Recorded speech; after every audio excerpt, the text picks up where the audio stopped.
Thank you Vikram ji. नमस्ते। सबसे पहले तो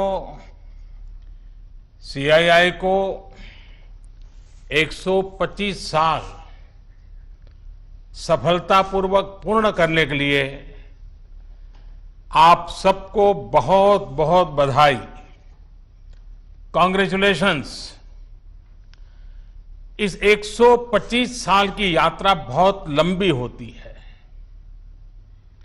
अनेक पड़ाव आए होंगे, अनेक उतार चढ़ाव आए होंगे, लेकिन 125 साल तक एक संगठन को चलाना ये अपने आप में बहुत बड़ी बात होती है। उसमें समयानुकूल परिवर्तन आए हैं, व्यवस्थाएं बदली है। और पहले तो मैं इन 125 साल में सीआईआई को मजबूती देने में जिन जिन लोगों ने योगदान दिया है, वैसे सभी पूर्व के आपके महानुभावों को भी इस समय बधाई दूंगा। जो हमारे बीच नहीं होंगे उनको आदरपूर्वक नमन करूंगा, और भविष्य में इससे जो संभालने वाले हैं उनको अनेक अनेक शुभकामनाएं भी देता हूं। कोरोना के इस टाइम पीरियड में इस तरह के ऑनलाइन इवेंट्स शायद यही एक न्यू नॉर्मल बनते जा रहा है, लेकिन ये भी इंसान की सबसे बड़ी ताकत होती है कि वो हर मुश्किल से बाहर निकलने का रास्ता बना ही लेता है। आज भी हमें जहां एक तरफ इस वायरस से लड़ने के लिए सख्त कदम उठाने हैं, वहीं दूसरी तरफ इकोनॉमी का भी ध्यान रखना है। हमें एक तरफ देशवासियों का जीवन भी बचाना है, तो दूसरी तरफ देश की अर्थव्यवस्था को भी स्टेबलाइज करना है, स्पीड अप करना है। इस सिचुएशन में आपने गेटिंग ग्रोथ बैक इस बात को प्राथमिकता दी है, और निश्चित तौर पर इसके लिए आप सभी भारतीय उद्योग जगत के लोग बधाई के पात्र हैं। बल्कि मैं तो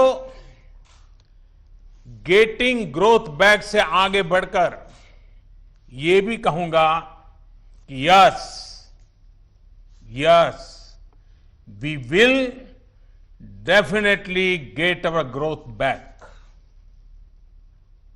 आप लोगों में से कुछ लोग सोच सकते हैं कि संकट की इस घड़ी में मैं इतने कॉन्फिडेंस से ये कैसे बोल सकता हूं। मेरे इस कॉन्फिडेंस के कई कारण हैं। मुझे भारत की कैपेबिलिटीज और क्राइसिस मैनेजमेंट पर बहुत भरोसा है। मुझे भारत के टैलेंट और टेक्नोलॉजी पर भरोसा है। मुझे भारत के इनोवेशन और इंटेलेक्ट पर भरोसा है। मुझे भारत के फार्मर्स, एसएमईज, एंटरप्रेन्योर्स पर भरोसा है, और मुझे भरोसा है इंडस्ट्री के लीडर्स पर, आप सभी पर। इसलिए मैं कह रहा हूं yes we will get our growth back. India will get its growth back. साथियों, कोरोना ने हमारी स्पीड जितनी भी धीमी की हो, लेकिन आज देश की सबसे बड़ी सच्चाई यही है कि भारत लॉकडाउन को पीछे छोड़कर अनलॉक फेज 1 में एंटर कर चुका है। अनलॉक फेज 1 में इकोनॉमी का बहुत बड़ा हिस्सा खुल चुका है। काफी हिस्सा अभी 8 जून के बाद और खुलने जा रहा है। यानी गेटिंग ग्रोथ बैक की शुरुआत तो एक प्रकार से हो चुकी है। आज ये सब हम इसलिए कर पा रहे हैं क्योंकि जब दुनिया में कोरोना वायरस पैर फैला रहा था तो भारत ने सही समय पर सही तरीके से सही कदम उठाए। दुनिया के तमाम देशों से तुलना करें तो आज हमें पता चलता है कि भारत में लॉकडाउन का कितना व्यापक प्रभाव रहा है। इस लॉकडाउन में भारत ने कोरोना से लड़ाई के लिए फिजिकल रिसोर्सेज को तैयार तो किया ही, हमने ह्यूमन रिसोर्स को भी बचाने का भरसक प्रयास किया है। ऐसे में अब सवाल ये है कि इसके आगे क्या। इंडस्ट्री लीडर्स के नाते आपके मन में ये सवाल जरूर होगा कि अब सरकार क्या करने जा रही है। आत्मनिर्भर भारत अभियान के बारे में भी मुझे पक्का विश्वास है कि आपके मन में भी मंथन चलता होगा, कुछ सवाल भी होंगे और ये बहुत स्वाभाविक है, ऑब्वियस है। साथियों, कोरोना के खिलाफ इकोनॉमी को फिर से मजबूत करना ये हमारी हाईएस्ट प्रायोरिटीज में से एक प्रमुख प्रायोरिटी है। इसके लिए सरकार जो डिसीजंस अभी तुरंत लेने जरूरी है वो तो एक के बाद एक ले ही रही है, लेकिन साथ साथ में ऐसे भी फैसले लिए गए हैं जो लॉन्ग रन में देश की मदद करेंगे। साथियों, प्रधानमंत्री गरीब कल्याण योजना ने गरीबों को तुरंत लाभ देने में बहुत मदद की है। इस योजना के तहत करीब 74 करोड़ बेनिफिशियरीज उनके घर तक राशन पहुंचाया जा चुका है। प्रवासी श्रमिकों के लिए भी फ्री राशन पहुंचाया जा रहा है। इसके अलावा अभी तक गरीब परिवारों को 53,000 करोड़ रुपीस यानी 53,000 करोड़ रुपए से ज्यादा की फाइनेंशियल असिस्टेंस दी जा चुकी है।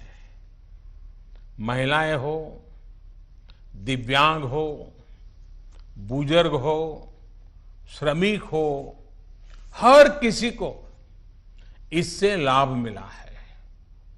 लॉकडाउन के दौरान सरकार ने गरीबों को 8 करोड़ से ज्यादा गैस सिलेंडर उनके घर तक मुफ्त में पहुंचा दिया है।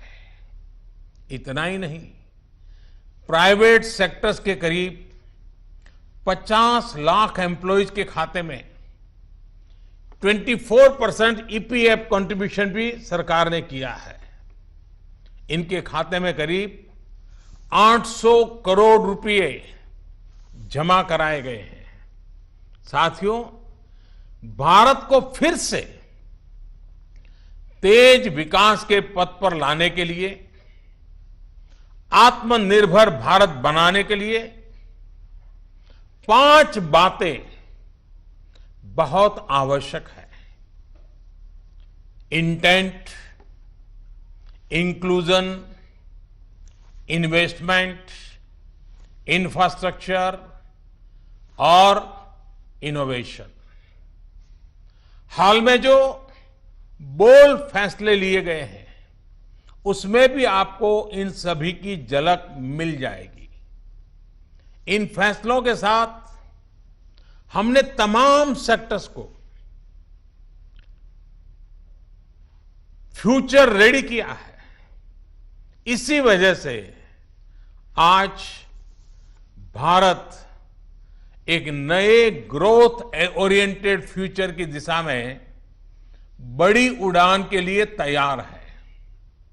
साथियों, हमारे लिए रिफॉर्म्स ये कोई रैंडम या स्कैटर्ड डिसीजन नहीं रहे हैं।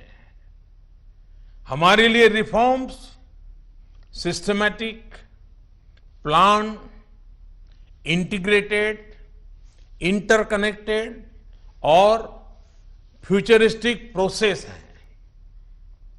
हमारे लिए रिफॉर्म्स का मतलब है फैसले लेने का साहस करना और उन्हें लॉजिकल कंक्लूजन तक ले जाना।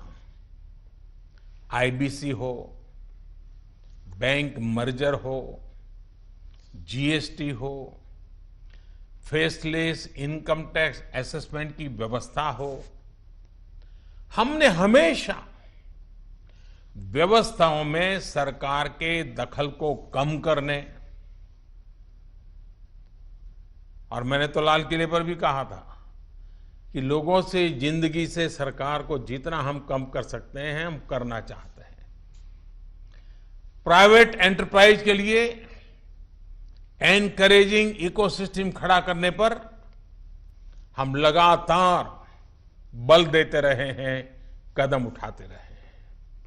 इसी वजह से सरकार आज ऐसे पॉलिसी रिफॉर्म्स भी कर रही है जिनकी देश ने एक प्रकार से उम्मीद भी छोड़ दी थी। लोगों ने मान लिया था भाई ये तो हमारे देश में नहीं हो सकता है, ऐसी चीजें होने लगी हैं। अगर मैं एग्रीकल्चर सेक्टर की बात करूं तो हमारे यहां आजादी के बाद जो नियम कायदे बने उसमें किसानों को बिचौलियों के हाथों में छोड़ दिया गया था।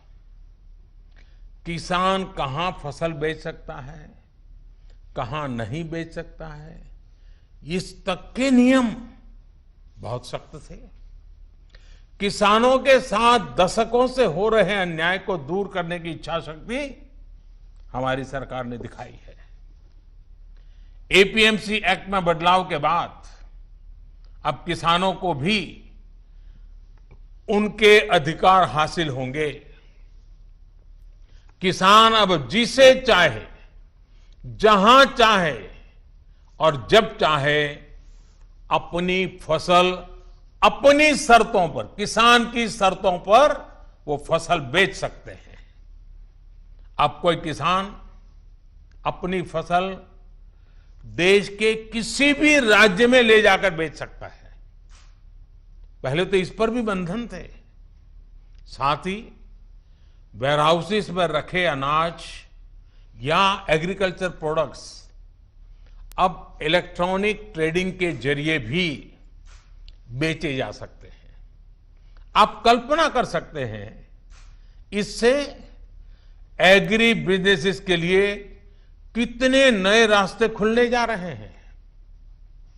साथियों, इसी तरह हमारे श्रमिकों के कल्याण को ध्यान में रखते हुए रोजगार के अवसरों को बढ़ाने के लिए लेबर रिफॉर्म्स भी किए जा रहे हैं। जिन नॉन स्ट्रेटेजिक सेक्टर्स में प्राइवेट सेक्टर को इजाजत ही नहीं थी, उन्हें भी खोला गया है। आपका ध्यान इस पर भी गया होगा कि सबका साथ, सबका विकास, सबका विश्वास के रास्ते पर चलते हुए हम वो फैसले भी ले रहे हैं जिसकी मांग बरसों से हो रही थी।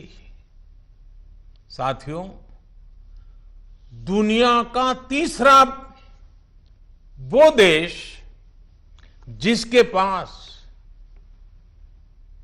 बहुत बड़ी मात्रा में कोयले का भंडार हो, कोल रिजर्व हो, जिसके पास आप जैसे साहसी और उद्यमी व्यापार जगत के लीडर्स हो, लेकिन फिर भी उस देश में बाहर से कोयला आए, कोल इंपोर्ट हो, तो उसका कारण क्या है? आप भी जानते हैं, देश भी जानता है। कभी सरकार रुकावट बनी रही, कभी नीतियां रुकावट बनी रही, लेकिन अब कोल सेक्टर को इन बंधनों से मुक्त करने का काम शुरू कर दिया गया है। अब कोल सेक्टर में कॉमर्शियल माइनिंग को परमिट कर दिया गया है। पार्सली एक्सप्लोर्ड ब्लॉक्स को भी अलॉटमेंट करने की परमिशन दी गई है। इसी तरह मिनरल माइनिंग में भी अब कंपनियां एक्सप्लोरेशन के साथ साथ माइनिंग का काम एक साथ कर सकती है। इन फैसलों के कितने दूरगामी परिणाम होने वाले हैं, ये इस सेक्टर से परिचित लोग अच्छी तरह जानते हैं। साथियों, सरकार जिस दिशा में बढ़ रही है, उससे हमारा माइनिंग सेक्टर हो, एनर्जी सेक्टर हो या रिसर्च और टेक्नोलॉजी हो, हर क्षेत्र में इंडस्ट्री को भी अवसर मिलेंगे और यूथ के लिए भी नई अपॉर्चुनिटीज खुलेगी। इस सबसे भी आगे बढ़कर अब देश के स्ट्रेटेजिक सेक्टर्स में भी प्राइवेट प्लेयर्स की भागीदारी एक रियलिटी बन रही है। आप चाहें स्पेस सेक्टर में निवेश करना चाहें, एटॉमिक एनर्जी में नई अपॉर्चुनिटीज को तलाशना चाहें, पॉसिबिलिटीज आपके लिए पूरी तरह से खुली हुई हैं। हर अवसर आपका इंतजार कर रहा है। साथियों, आप ये भली भांति जानते हैं कि एमएसएमई सेक्टर की लाखों यूनिट्स हमारे देश के लिए इकोनॉमिक इंजन की तरह हैं। इनका देश की जीडीपी में बहुत बड़ा कंट्रीब्यूशन है और ये कंट्रीब्यूशन करीब करीब 30% का है। एमएसएमईज की डेफिनेशन स्पष्ट करने की मांग लंबे समय से उद्योग जगत कर रहा था। अब वो उद्योग जगत की पूरी मार्ग भी पूरी हो चुकी है। इससे एमएसएमईज बिना किसी चिंता के ग्रो कर पाएंगे और उनको एमएसएमईज का स्टेटस बनाए रखने के लिए दूसरे रास्तों पर चलने की जरूरत नहीं रहेगी। देश के एमएसएमईज में काम करने वाले करोड़ों साथियों को लाभ हो, इसके लिए 200 करोड़ रुपए तक की सरकारी खरीद में ग्लोबल टेंडर्स को खत्म कर दिया गया है। इससे हमारे छोटे उद्योगों को ज्यादा अवसर मिलेगा। एक तरह से आत्मनिर्भर भारत पैकेज एमएसएमई सेक्टर के इंजन के लिए फ्यूल का काम करने वाला है। साथियों, ये जो फैसले हैं उनकी रिलेवेंस समझने के लिए आज की ग्लोबल सिचुएशंस को देखना और उसे समझना भी बहुत आवश्यक है। आज विश्व के तमाम देश पहले की तुलना में एक दूसरे का साथ और अधिक चाहते हैं। देशों में एक दूसरे की जरूरत और ज्यादा पैदा हुई है, लेकिन इसी के साथ ये चिंतन भी चल रहा है कि पुरानी सोच, पुरानी रीति नीति, पुरानी पॉलिसीज क्या आज कारगर होगी क्या? स्वाभाविक है कि इस समय नए सिरे से मंथन चल रहा है और ऐसे समय में भारत से दुनिया की अपेक्षा, एक्सपेक्टेशंस और बड़ी है। आज दुनिया का भारत पर विश्वास भी बढ़ा है और नई आशा का संचार भी हुआ है। आपने भी देखा है कि कोरोना के संकट में जब किसी देश के लिए दूसरे की मदद करना मुश्किल हो रहा था, हर कोई अपने को संभालने में लगा था, ऐसी संकट की घड़ी में भारत ने 150 से ज्यादा देशों को मेडिकल सप्लाई भेजकर उनके लिए मानवीय मदद का काम किया है।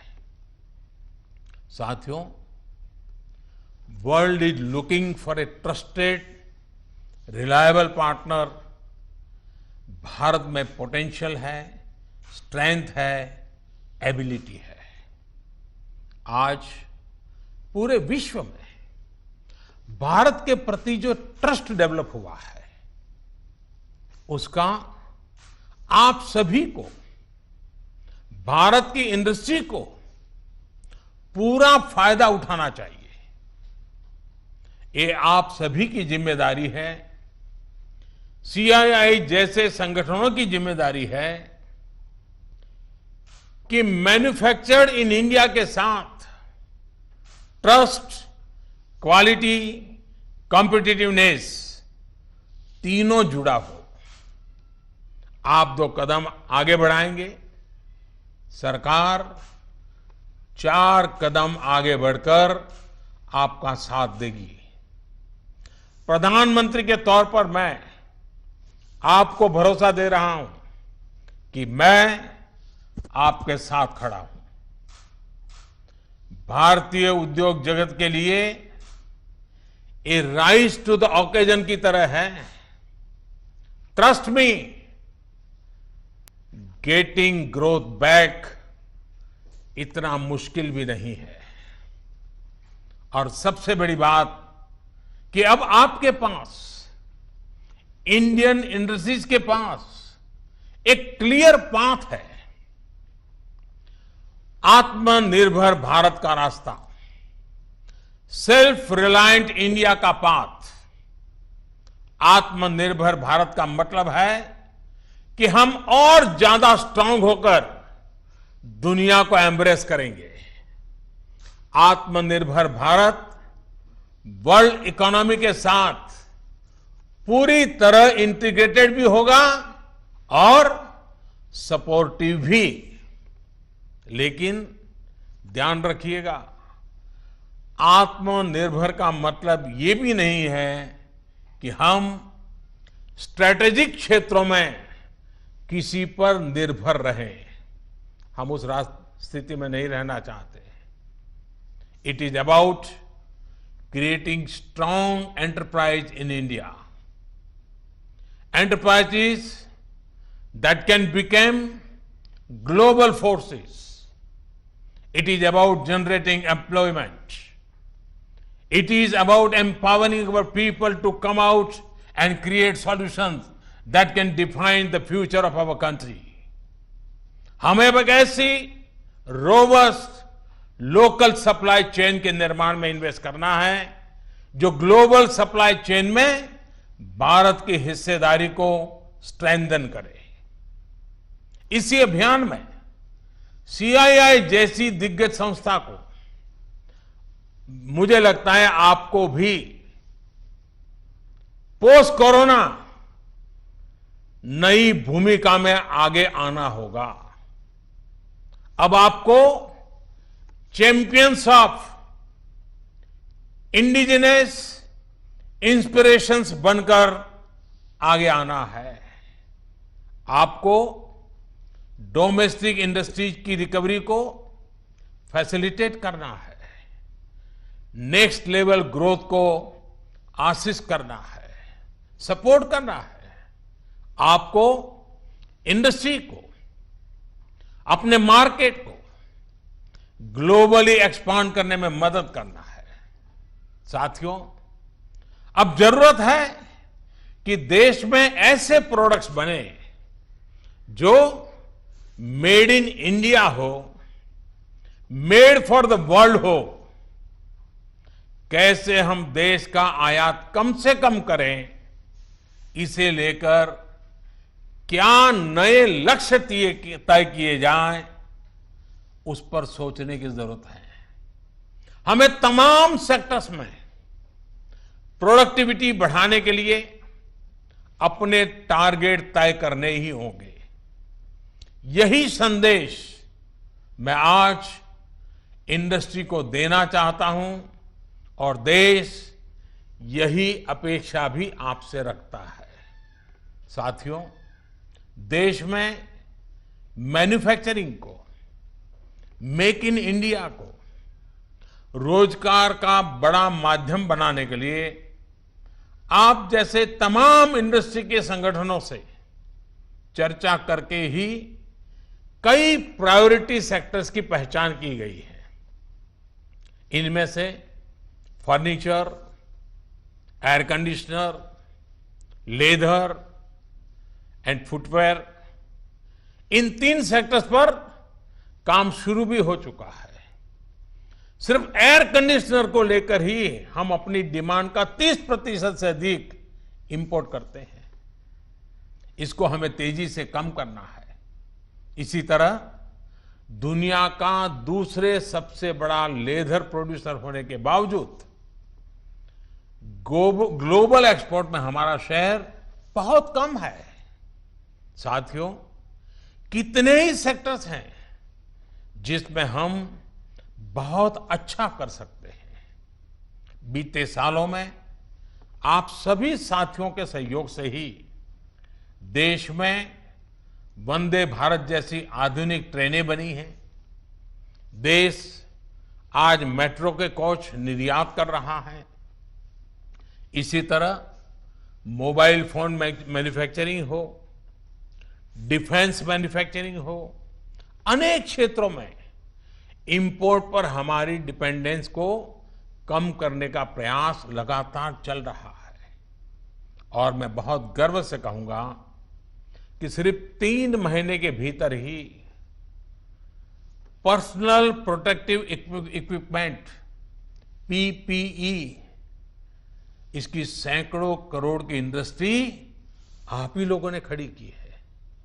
3 महीने पहले भारत में एक भी पीपीई नहीं बनती थी। आज भारत एक दिन में 3 लाख पीपीई किट बना रहा है, तो ये हमारे उद्योग जगत का ही सामर्थ्य है। आपको इसी सामर्थ्य का इस्तेमाल कर हर सेक्टर में आगे बढ़ना है। मेरा तो सीआईआई के तमाम साथियों से ये भी आग्रह है कि रूरल इकोनॉमी में इन्वेस्टमेंट और किसानों के साथ पार्टनरशिप का रास्ता खुलने का पूरा लाभ आप लोगों ने उठाना चाहिए। अब तो गांव के पास ही लोकल एग्रो प्रोडक्ट्स के क्लस्टर्स के लिए जरूरी इंफ्रास्ट्रक्चर तैयार किया जा रहा है। इसमें सीआईआई के तमाम मेंबर्स के लिए बहुत अपॉर्चुनिटीज है। साथियों, फार्म हो, फिशरीज हो, फूड प्रोसेसिंग हो, फुटवेयर हो, फार्मा हो, अनेक सेक्टर्स में अनगिनत अपॉर्चुनिटीज के गेट आपके लिए खुले हैं। सरकार ने शहरों में प्रवासियों के लिए आवास उपलब्ध कराने के लिए जिस रेंटल स्कीम की घोषणा की है, उसमें भी आप सभी साथियों को मैं सक्रिय भागीदारी के लिए आमंत्रित करता हूं। साथियों, हमारी सरकार प्राइवेट सेक्टर को देश की विकास यात्रा का पार्टनर मानती है।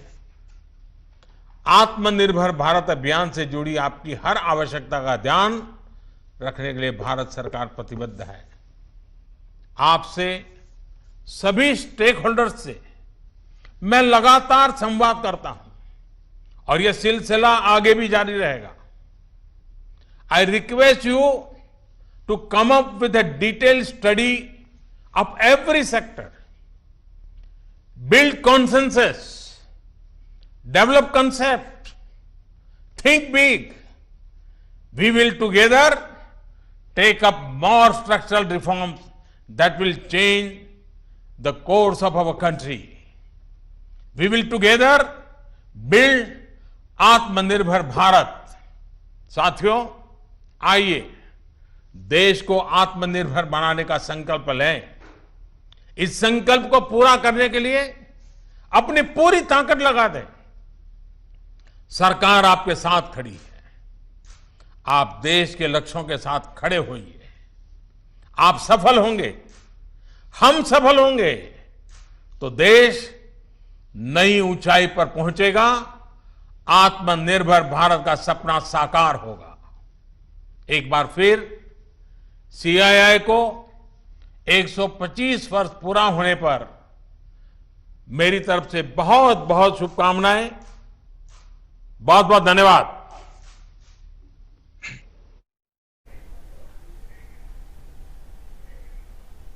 तो सीधा प्रसारण आप देख रहे थे।